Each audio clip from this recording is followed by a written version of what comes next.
Hello everyone and welcome to another video.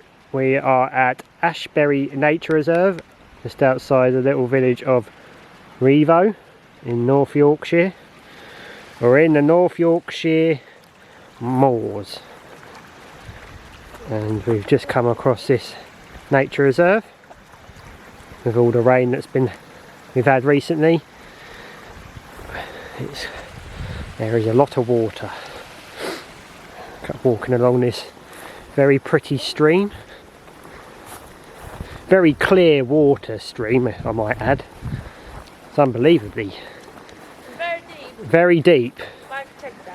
It might be small, but I bet it would come up to your knee if you actually fell in it.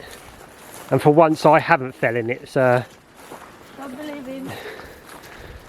But yeah, it's really pretty here.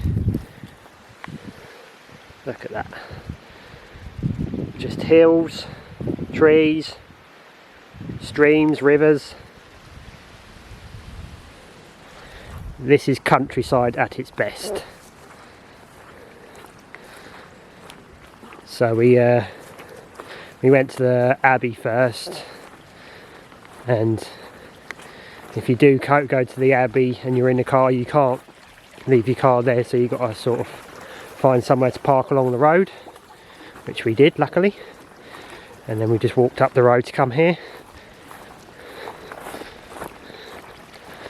and then we're following the stream to wherever it may take us. Yeah, maybe, who knows. So yeah, we're going to carry on walking. See you later.